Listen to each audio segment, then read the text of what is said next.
एक समय की बात है, महात्मा बुद्ध अपनी तपस्या में लीन थे। उन्हें तपस्या में बैठे हुए कई दिन बीत चुके थे। तभी एक शिकारी उस रास्ते से जा रहा था। उस शिकारी ने महात्मा बुद्ध को पहचान लिया।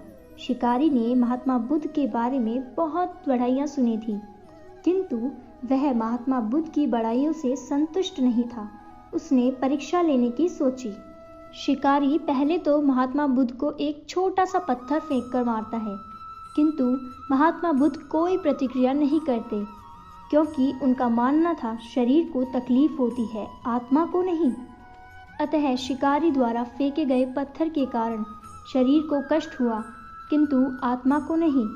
शिकारी कुछ समय सोचता रहा, महात्मा बुद्ध कुछ प्रतिक्रिया करे, किंतु महात्मा बुद्ध अपनी तपस्या में लीन थे। उन्होंने कोई प्रतिक्रिया नहीं की। पुनः शिकारी ने पत्थर फेंका। वह पत्थर महात्मा बुद्ध की आंखों के ऊपर लगा। उस जगह से खून बहने लगा।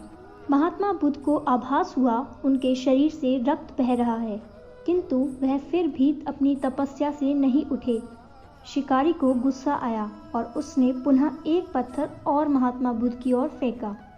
महात्मा बुद्ध के शरीर से अब खून बहने लगा था। इतनी पीड़ा महसूस कर महात्मा बुद्ध की आंखों से आंसू निकलने लगे। शिकारी ने महात्मा बुद्ध के पास जाकर पूछा, आपको जब मैंने पत्थर मारा तो आपने कोई प्रतिक्रिया नहीं दी। महात्मा बुद्ध ने बड़े ही सरलता से कहा, क्योंकि इससे मेरे शरीर को कष्ट हुआ है, मेरे मन मस्तिष्क को नहीं। शिकारी अचंभित रह गया। उसने पूछा, फिर आपके आंसू क्यों बह रहे हैं? इस पर महात्मा बुद्ध ने पुनः कहा, तुम्हारे द्वारा किए गए अनुचित कार्य के परिणाम के बारे में मेरा मस्तिष्क, मेरी आत्मा विचार कर रो रही है। तुमने इतना बड़ा पाप किया है, तुम्हें कैसी सज़ा मिलेगी? बुद्ध की बातों को सुनकर शिकारी महात्मा बुद्ध के चरणों में नमस्तक हुआ और उसने क्षमा याचना की। महात्मा बुद्ध क्षमाशील व्यक्ति थे। उन्होंने तुरंत शिकारी को क्षमा कर दिया और अपना आशीर्वाद दिया।